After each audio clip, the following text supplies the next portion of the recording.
As a digital strategist for the past 10 years, the one question I get the most is what channel do I need to be on in order to grow my business? And consistently, the answer that I give is Google. Google is the most important channel for any business in any industry to make sure that they are making a presence on. Not only does Google get 9 billion searches per day, it also can reach 90% of the world's internet users. It has Google search, it has YouTube, Gmail, Google Analytics, and a whole bunch more. It has huge reach, and it knows everything about your target market better than anyone. In today's video, we're going to walk through everything you need to know about Google Ads in 2023.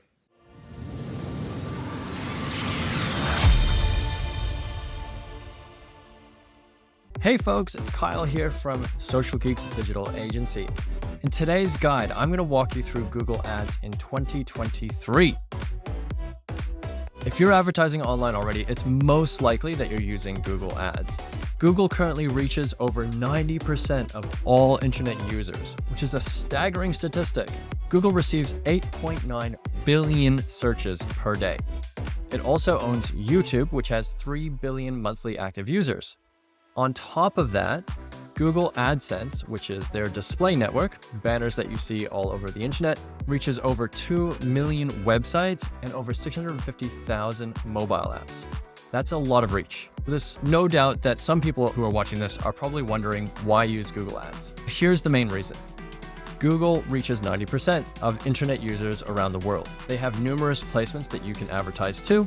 For example, YouTube, display, which are ads that you see on blogs, on websites, on mobile apps. They cover Google search, which the average person uses 3 times per day. They also have Discover, which is a channel that covers all Google devices, Google Pixels, Google Home, and even Gmail now has advertising in your inbox. The last one, Google Maps, is super relevant for local-based businesses who are brick and mortar. They're trying to get more traffic, foot traffic through the door, and you can actually advertise to be at the top 2 placements on Google Maps. So what are some of the benefits of Google Ads? You're only charged when somebody visits your website. The way that this works is that Google charges per click. You might have seen the term PPC before, or price per click. This is how digital advertising works. It's based on actual results. Additionally, you can start on a very low budget. $5 per day is generally what Google recommends. You can use this for display, search, and a whole bunch more. Lastly, you can get very specific on who you're targeting. So you can niche down to a specific location as low as a few kilometers of radius around an area. You can target by age, gender, interests, and even target what they're in the market for based off their previous search history. Lastly, you can test very fast by seeing real-time data on your ads and pivoting accordingly on what's working best. And these are just a handful of some of the benefits that you can get from Google Ads. So the basic premise of Google Ads is you're writing text-based ads that explain your offer, your product, your service, your business, and you're directing people to your website. This could be Google Search, this could be Google Shopping, and there's a whole bunch more that we're going to go through today that you can advertise to. If you sell products, Google Shopping is fantastic. As you can see on the screen in front of me, you can display a carousel of products when people search on Google. Additionally, the traditional Google Search advertising shows a search result on Google that you can completely customize to best suit the type of search and the type of audience that you're trying to reach. As I said before, the average person Googles 3 times per day. And unlike social media, search engines show intent. People are using search engines to find answers, to get solutions for problems, or to find specific products and services that they're in the market to find. This makes Google completely different from other social media advertising and one of the most essential ones for any business trying to market themselves online. Some other benefits that I love about Google Ads is their dynamic ads. Basically, if you're too lazy to write your own ads or you have too many products and services to write all of the ads that you need to for this, you can put in URLs from your website to Google and say, I want you to help me in advertising all of these types of collections or product services that might be in that URL. This can be a really easy and fast way to get started. In the back end of Google Ads, there is a keyword planner, which allows you to do research and see the average monthly searches for specific keywords and what people might be searching to find you. There's a lot of great tools that are at your fingertips that are free for anyone to use as long as you have an active Google Ads account. The reason that this is so exciting is that anyone can create a free Google Ads account, can go to the keyword planner, and can see how many people are searching on average per month for specific phrases and keywords. If you sell things like digital marketing services, you might want to know how many people are searching in Australia for these types of terms. And you want to see how competitive it is, what the estimated cost is for a click at the top of page, and a whole bunch more. The keyword planner is a great tool for anyone to use on Google. So let's talk a little bit more about the different types of Google Ads that you can use. Firstly, we're going to focus on Google search. And these aren't different types of Google Ads per se, but they're different ways that you can approach Google search. I generally look at this in 4 key segments. The first one and top of funnel is generic searches. So this could be people searching for digital marketing or free marketing tips or whatever it is. People are generally just searching for terms or trying to find a solution to a problem that they're experiencing. The next one is more niche types of campaigns, where you're really focusing on free consultation with a digital marketing expert, something that's a lot more descriptive and shows that they have an intent for your service or for your product. So you're really trying to narrow down the types of searches and go for more long tail keywords and long searches that would specifically speak to what it is that you're offering. The next thing is putting together campaigns that target your competitors. Look, people might think that this is unethical, but it's very common practice in the advertising world. People will advertise on your brand if you are a competitor. And so you do want to make sure that you are seeing who are my competitors, can I offer better service, better value, and can I get in front of people who are searching for their business on Google to see if I can bring them over to my business. And then feeding straight off that, the last type of campaign is your own brand keywords. So a branded campaign is your own business, and you're trying to play defense for anyone who might be advertising on your name and just making sure that your business comes up at the top of the page.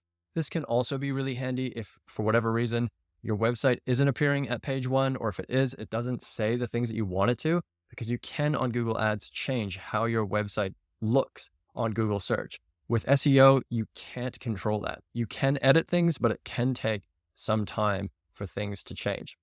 I had a client a few years back who migrated their website from WordPress to Shopify. And even though I gave a heads up to the developer that you're going to need to have a migration plan for your SEO, they went ahead and just launched the site without having a plan in place. And unfortunately, the search results of their website was all broken. The description didn't work. The site links looked all funny. There was numbers in the headers there instead of words. So it went really badly. And so the fastest way to fix that was to pay for some ads to make sure that we controlled how that looked while the SEO was getting fixed. The next campaigns that you can run on Google are Google Shopping ads. Google Shopping's great because you can display the actual product image, the price, and even reviews that comes up first on the Google search result page, which is really handy. This is where if you have products, you want to make sure you're appearing really well at the top of the search. Big bonus is if people click on that ad, it takes them directly to the product page where people can add to cart, check out, and buy straight away. So it's really good for impulse buys, or when people are searching for something, they want it in a hurry. You can go straight through to the product page and make the purchase. Display ads are also really fantastic. As I said before, there's 2 to 3 million websites that you can advertise on using Google Ads. There's 650,000 mobile apps that you can advertise on as well. And you can narrow this down based on what types of websites these are. So you can focus on things that are in relation to your brand. It might be if you sell food products, you might go for recipe pages. You have quite a bit of choice on how these things display. We'll talk about retargeting later, but with display ads, you can actually retarget visitors who've been to your website, haven't completed the next step, purchased, or signed up for an offer, subscribed to your newsletter, whatever a conversion is to you, and you can retarget them with offers on display ads. Another channel is YouTube ads. YouTube is fantastic. It is essentially the second biggest search engine in the world, and it's the most popular website in the world. 3 billion monthly active users. So if you do have video content, you can advertise on YouTube in a variety of different ways. Not only that, you can also advertise on their search results on YouTube to make sure that your videos are popping up at the very top if people are searching for things in relation to your business. You can have your videos play at the beginning of other people's videos, and you can have other types of ads as well that are just text-based or image-based ads on YouTube. So there's a lot of different placements for YouTube, and it's insane how many people are using YouTube. It's 1 billion hours of video being consumed every day on YouTube. That is staggering. As I alluded to before, retargeting is really important. Not only can you do this with display ads, you can actually retarget people on Google search, on display, and on YouTube. If somebody goes to your website and they leave your website without taking the next step that you want them to take, so that could be purchasing a product or signing up for an offer, then you can essentially advertise to them on YouTube, Facebook, Instagram. Pretty much all digital advertising will allow you to retarget. We set up retargeting ads at the bottom of funnel, which means you're not allocating a huge budget there, but it might be 10% of your total ad spend. And you'll try to split that across Facebook, Instagram, Pinterest, YouTube, Google, etc. It's just trying to make sure that you're converting as many people as you can who have visited your website. The retargeting strategy lets you continue to reach people off-site, and it does seem to be quite a cost-effective way to get people to convert. The main thing to remember is that, generally speaking, most websites will see about a 2% conversion rate, and people don't necessarily not buy because they're disinterested in your products. It might be that they're just not ready to buy now. Maybe they were busy, maybe they were on the bus on their way to work and they had to hop off. So you don't know what stage people are at, and people need to see your ads approximately 6 times before they actually take the next step. So retargeting just makes sure that you're not letting people go without really trying to make sure that they have seen your ads and considered your products. The last type of advertising you can do is for Google app campaigns. If you do have a mobile app, you're able to place your ads all over Google to try to get people to download your app. This is quite cool. We do have clients that advertise their apps, and it does work quite well, especially if it's something that people need, they want, and they can see the need to download. The last channel that's available to Google is probably the most exciting one, in my opinion. It's Google Performance Max. At the end of 2021, beginning of 2022, Google launched Performance Max, which is a combination of all the different placements we talked about, and they use their machine learning to be able to place your brand in front of people at the right moment. We've been testing this for the last year and found that it's incredibly powerful. This is something that I think anybody can get started with very easily and run their ad campaigns. What you want to do is give Google all of your assets, your headlines, your descriptions, your product images, your videos, etc. So all of the advertising assets that you would use for a particular product or particular service. And then you define your audience. You say, I want to target people in Australia who run their own business, are in the market for digital marketing services, and you can get in front of those people across YouTube, Google, Gmail, Google Maps, you name it. It will also include in the display networks. It'll get in front of people who are your target market on the websites that they're reading, the blogs that they're reading, and show your brand at the right time. I find Google Performance Max incredibly impactful, and it is such a powerful way to advertise your business. So this channel is probably the one that I recommend most clients start with and see what type of results they can get. That, my friends, is it for today. This is an overview of Google advertising in 2023.